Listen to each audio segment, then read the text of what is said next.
Hello, my name is David Silver. I am an instructor in Udacity's self-driving car engineer nano degree program, and I am delighted to be here this afternoon with Padmasree Warrior, the chief executive of NIO. Thank you so much for coming, Padmasree. It's my pleasure. Padmasree, in addition to being the CEO of NIO, has previously been the CTO of Motorola, executive at Cisco, and has been named to Forbes' list of the 100 most powerful women in 2014 and 2015. So congratulations on that. Thank you. I'm excited to talk to all of you, our students, and for you to hear from Padmasree about what NIO is doing and about her career. But I want to start with a question that's near and dear to my heart, which is, I've heard that NIO is hiring. Who are you hoping to hire, and can our students be some of those hires? We hope your students are definitely some of those hires. So a little bit about our company. We are NIO. We're a new company. We're a startup. We started about a year ago in Silicon Valley. We have offices in San Jose and San Francisco. So who are we hiring? We are hiring pretty much every discipline. We started off with 15 people last year. We currently have about 300 people. We are working on self-driving electric vehicles. We're actually building a full car for ownership. We're not a fleet company. So we are hiring everyone from UI, UX designers to mechanical engineers who will work on the car itself, to electrical engineers, high power and low voltage, to work on the battery and powertrain systems, and definitely every discipline, the autonomous driving stack, right? You know, hardware, software, firmware engineers, sensing, vision, machine learning, you name it. So we have lots of recs open, so please apply on our website and come join us. Oh, that is terrific. I am so excited about that, and I hope that many of our students do become NIO employees. I want to ask you a little bit about your own personal background, and in particular, you are really an example of breaking barriers. You started as a chemical engineer, I believe, in India, and over the course of, I believe, 23 years, I read, at Motorola, you rose to become CTO, and then you spent 7 years, I think, at Cisco. So I would love to hear, how did that happen, and what have you learned over the course of this long journey from India through the American tech ecosystem, and now leading NIO? Yeah, so I went to school in India. I studied at the Indian Institute of Technology in New Delhi. I studied chemical engineering with a specialization in material science. And I came to the US to go to graduate school at Cornell University. And I did my master's in materials, advanced semiconductor materials. I started my career in the semiconductor industry as an engineer, and I worked my way up to become the chief technology officer for Motorola Semiconductor, and then moved to the corporation, became the CTO and head of all worldwide engineering at Motorola. We kind of changed the black flip phone to a very amazing device called the Razr, which was the first phone to be personalized back then. And then I left Motorola in 2008 and moved to Silicon Valley to become the Chief Technology and Strategy Officer at Cisco. I was there a little over 7 years. Actually, I was there almost 9 years. And I left Cisco in 2015 to become the CEO for NIO. And as I said before, we're working on self-driving electric vehicles. Oh, that's terrific. And I did something really bad there. I swiped a student's question and did not give him credit or her. That was from Janik in the Deep Learning Foundations program. So thank you for that question. I have a follow-up question that actually comes from Chris Chen in the self-driving car program. Thank you, Chris. Chris says, my daughter is great at math and science, but seems to have little interest in robotics and programming. What advice would you give to inspire this young generation of girls to pursue a career in STEM? I think this is still true. Most girls, and especially girls, and then obviously women, think of things like robotics and actually even engineering to be very hard science, and I think it is something that's very abstract and people can't really relate to it. One of the things I do when I speak to young women and young girls is to really bring the technology to life in a easy to understand way. So if, for example, if you see even the question, right, if you say robotics, that sounds like science fiction. It sounds like something very alien. But if you say self-driving car, that's very cool, because in a way, a self-driving car is a robot, right? And so it's really how we explain to children what the power of technology is, and explaining to them that actually STEM really exists in every part of everything we do in everyday life. That actually is something that we could inspire women to pursue more careers in STEM and actually then stick with those careers. Oh, that's exciting. So your thinking is there's a lot that we can do in terms of framing and language and explaining this. Explaining and making them understand that it's not something that is exclusive to only one gender. I think the other thing girls are often told is, maybe you're not that good at math, maybe you should do softer science. And actually, in fact, I find that sometimes even if they go to STEM fields, they choose science over engineering. And I think that's another thing that we should change more. Got it. I think that's terrific. I would love when we get to that point. I have a question here that is a little more specific to NEO. So Kegan Gan, also of the self-driving car nano degree, asks, what are your top 3 challenges to bring car autonomy to the market? That's a great question. So I think first and foremost, I think the technology is maturing, and I think now I'm excited because there's just so many companies at least talking about it. Few like us are doing something about it, but everybody seems to be talking about autonomy and self-driving cars, which is good. But I think to me the biggest barrier is acceptance of human beings. And just getting comfortable that a robot is actually, and a computer is actually safer for you to be in when it's driving you versus you driving, right? 95% of accidents today are caused by human error. We know that intellectually, but I think emotionally to accept that is something that is, to me, the biggest barrier is that acceptance as human beings. And by the way, it happens with every technology, right? Initially, when ATMs came, people were afraid to go take money. My grandma and others would be afraid to go take money from this machine. People then were afraid to put credit card numbers online, and so when e-commerce first started. So I think this I remember actually at Motorola when we were working on camera phones, people were terrified on what camera phones would do. Can you imagine that? Now we have selfie sticks where people will be making sticks so we can take pictures of ourselves with the cameras on our phones. So we've come a long way, but I think with every new technology there's a fear. Initially, I think that is, to me, something. So we have to work a lot on the HMI to get the human-machine interface to be very simple and comfortable for people. The second biggest barrier, of course, is regulation and how regulators deal with this, because a lot of things will change as we come, as self-driving cars become more mainstream, right?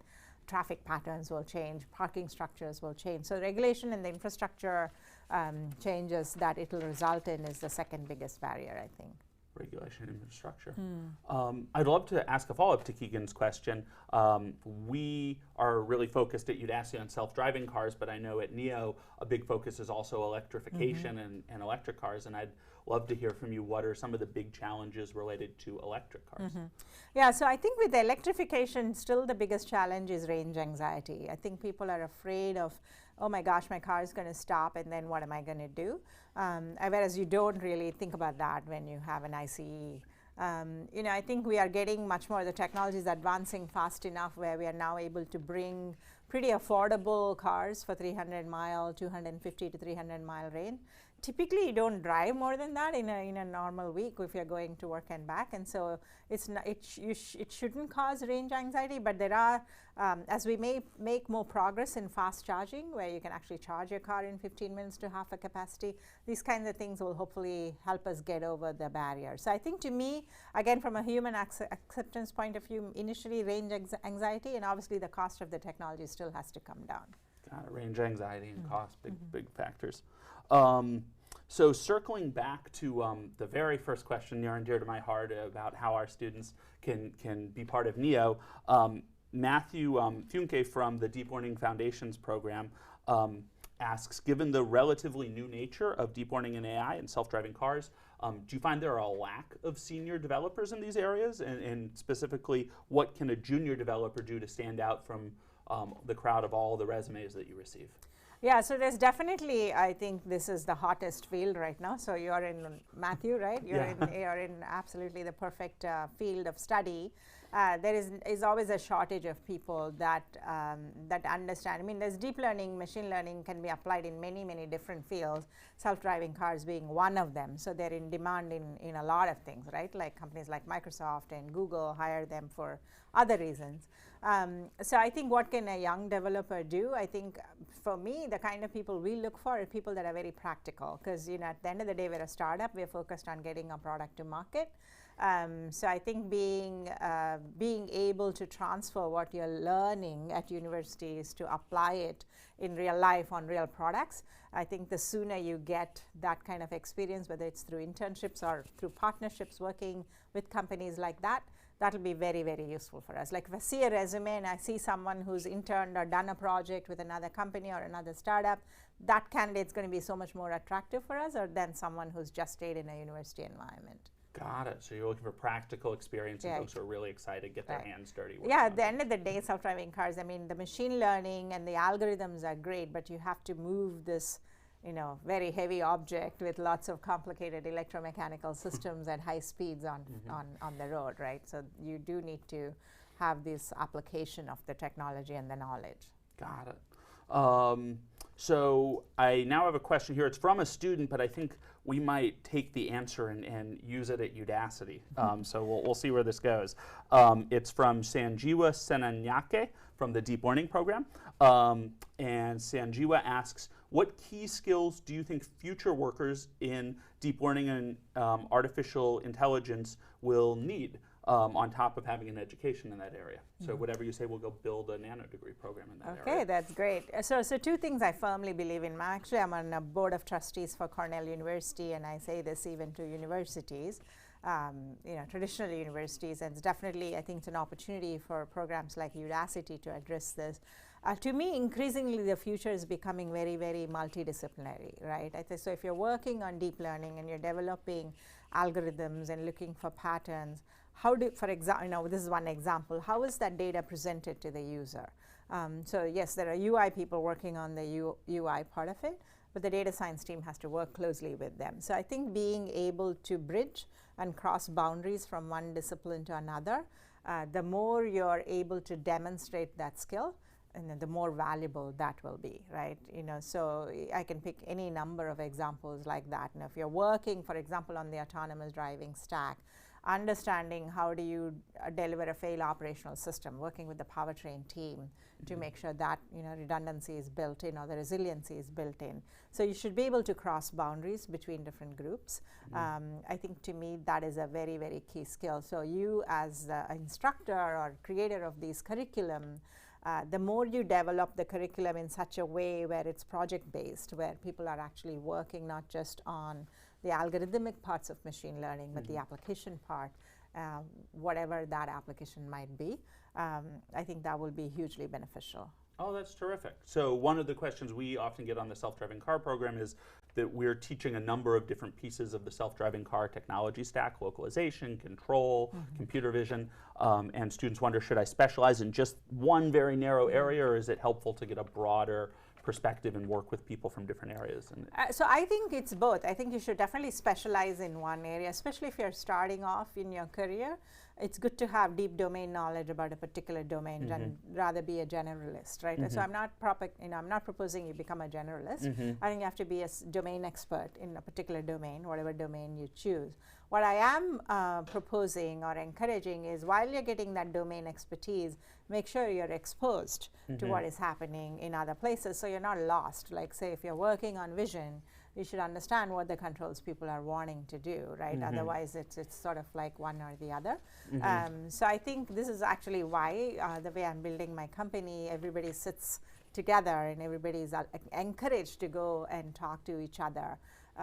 Because otherwise you just become very siloed. So that's what I think in a curriculum, you should have deep domain expertise, but then learn about adjacent fields. Got it. Okay. Yeah. We design our curriculum so that students go deep in one area and then get exposure to a variety of areas. That's great, I think. Yeah, I wish more universities actually would do that, like traditional university. Well, we strive. Actually, that's similar to a question Alexei Simonov from the self-driving car program asked.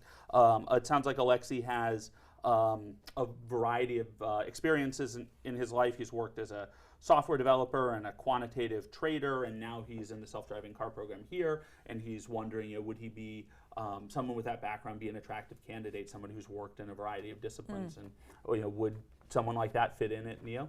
Yeah, absolutely. I think so. What we look for at NEO, right, is people that have domain expertise first and foremost. That we want to hire experts. We call it rock stars, and people that we test their ability. Are you flexible enough to be comfortable with ambiguity? Because in a startup, things are not very well defined. So on day one, if you join our team, we're not going to give you a checklist and say, here's your job, go do this. We're just going to throw you at the program and say, go figure out how to make this happen, right? And so you should be able to be comfortable to deal with that ambiguity, and you should be a problem solver that says, okay, here's a problem, there's many ways to do this, how do I go do that? Third thing we look for is the ability to learn. This is where I was saying, yes, you're an expert at a particular, maybe machine learning, but are you comfortable going and talking to the UI designer? Are you comfortable talking to the vehicle engineer who's building, the machine learning algorithm to take data from a particular source in the vehicle? So we look for people that are not afraid to cross boundaries and go meet and learn about other domains. So I think in addition to whatever you're learning, I test for people's ability to deal with ambiguity, cope with uncertainty, curiosity to go talk and learn, the resiliency. In a startup, you're working very, very, very late on certain days, but fine, you can take an afternoon off another day. It's sort of like the resiliency to keep at it and not give up. It's very stressful, right? Some days we may be delayed in our fundraising, and so you can't just panic. I think it's just, you have to believe in the mission. I tell people, don't come here if you're just thinking you're going to make money fast. That's a myth about startups, that everybody gets rich fast. Very few startups have that. It's a lot of hard work, a lot of scars. And so you have to really believe in the mission. People who work at NEO believe in the mission that we can make lives better for millions of people by building electric cars that are self-driving, right? So that's our aspiration, and that's why people come to work for us. Got it. So sounds like deep domain expertise, ability to deal with ambiguity and stress, ability to learn, and belief in the mission about what NEO is doing. Exactly. It's terrific. So with self-driving cars, we have to ask a question about the future and what will the future look like. Krishna Sankar asks, what will the self-driving car world look like in 2020? How about 2025? And can you give examples? 2020, hopefully there's lots of NEO self-driving cars on the road, and hopefully Krishna Shankar will be one of our customers. 2025, so the way we are approaching it, we're looking at 2020 self-driving cars being on the road, but perhaps with steering and pedals. I don't think people will be comfortable. Regulation won't allow us to remove that completely. By 2025 and beyond, I think we'll have cars without steering and pedals. Beyond that, by 2030, hopefully V2V communication will become, we'll overcome some of the barriers that technology has, and so we'll have more additional communication channels in addition to having just a self-driving car. So lots of exciting things on the horizon. That does sound like an exciting future. Ryan Kolb asks a question, and I don't know how much you can talk about it, but we'd love to hear whatever you feel comfortable saying. What technologies is NEO looking to use in its autonomous systems, and what technologies do you consider to be absolutely crucial? So obviously we can't talk a lot about that. I think I can talk about the skill sets we are looking for, right? And I think we're looking for people with expertise in control systems, in planning algorithms, in perception. And by the way, again, I think we look for people that have done this in a particular domain, but at the end of the day, we are building cars. We're not just developing the software stack. So as much as you are interested in applying that software into actually a vehicle, in other words, you don't have to be a car person or a car lover, but you have to believe that cars have to be beautiful and car ownership is going to exist, because that's what we are all about. We're not building just like rideshare pods that the interior of the car matters. So I think if you're coming to work for us, I think you have to have that passion for building an amazing consumer product that can drive itself. Oh, that sounds terrific. I'm really excited to see the cars and hopefully be a customer. Victor Fernandez asks about how you feel countries will adapt to self-driving cars, particularly governmentally. You mentioned governmental regulations, I think, early on. Where do you see that going in the United States and elsewhere? Yeah, so I think in the United States last few years we made a lot of progress. I think NHTSA's guidelines are very, very helpful, and I hope we continue that with the new administration. I think US in a way is a perfect market initially for self-driving cars, because most Americans commute long distance to work just to earn a living. People have to travel, and so self-driving cars can actually give that time back to people. I think we waste a lot of time today while we're in cars. I think countries like where there's a lot of crowded roads are it's harder. I think so US is the perfect first market, possibly followed by Europe and certain parts of Southeast Asia, maybe Singapore, the markets like that. So yeah, definitely regulation is a big thing, but also I think the comfort level people get with machines, right? I think as human beings, we are less forgiving when a machine makes an error versus a human being making an error.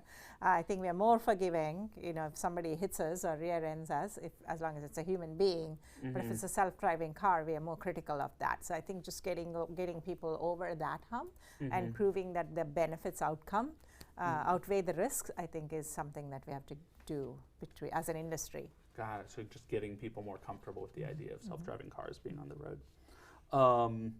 Nikolai Murazov, from our artificial intelligence program, asked a question kind of specific to artificial intelligence. What factors do you think are holding artificial intelligence back from taking over the world?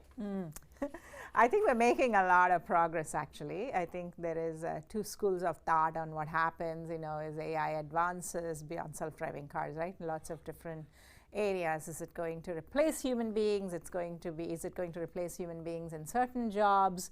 Will we need instructors in the future? Will AI teach us what we need to do? Will we need CEOs? Is computers are going to be better leaders, perhaps? There's all kinds of questions we could ask ourselves.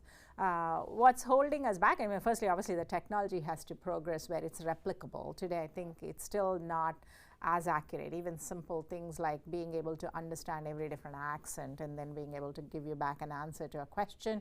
I think natural language interface is a way that we will be interfacing with artificial intelligence. So it has to talk back to us like a human being would talk back, and we should be able to. And so there's lots of I think work still we have to do there.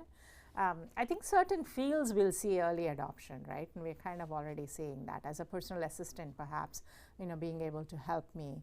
This is one vision we have, by the way. We think of the car. The car in the future has to be a companion. Today, it's not. The car should know my preferences for music. It should know my calendar. It should know my route preference. It should know that I'm supposed to go there, go to another meeting after this. And so a lot of these things today, the car is completely different, and than even how your smartphone behaves. So I think AI would play a role in a lot of that personalization first. Got it. Yeah. So maybe we'll end on this question, which is related to that, and I think maybe a real strength of NIO's, which is that Nitya Narazman asks about self-driving car technology outside of the traditional areas of robotics and vision, but more things like ethics and UI, UX and human-machine interaction. How do you all think about that, and how do you all look for people to work at NIO on those areas? Yeah, so this is a huge focus for us. Actually, we think this is a big differentiation. Everybody, I feel, focuses, when people talk about self-driving cars, everybody focuses on the software stack, right? And all the things that you said, the control plan, vision, systems, and that's just one tiny part of it. I call this the car 3.0 stack. I feel like you have to develop the full stack. Everything from the chassis has to change, the powertrain has to change, the contextual intelligence layer has to be developed, the data platform has to be developed. UI, UX is hugely important. So we are putting a huge amount of effort in really making sure we get the UI right. And I think this is how human beings interact with the machine, but how the machine responds back to you. And how does a car communicate with other cars, saying that, for a while we'll have a mixed environment, right? We'll have people driving and machines driving on the road. So how do you communicate with each other? And so there's a whole lot of work we're putting into on the external communication part of it. So we'd love to get more people in, I think that is a skill set that doesn't exist today. So I think it's sort of like this, and that is a cross section between UI and engineering and actually design, because our designers have to think about how does the design of the car communicate when it's driving itself. So many other things that need to be addressed in addition to the stack that we as a company are focused on.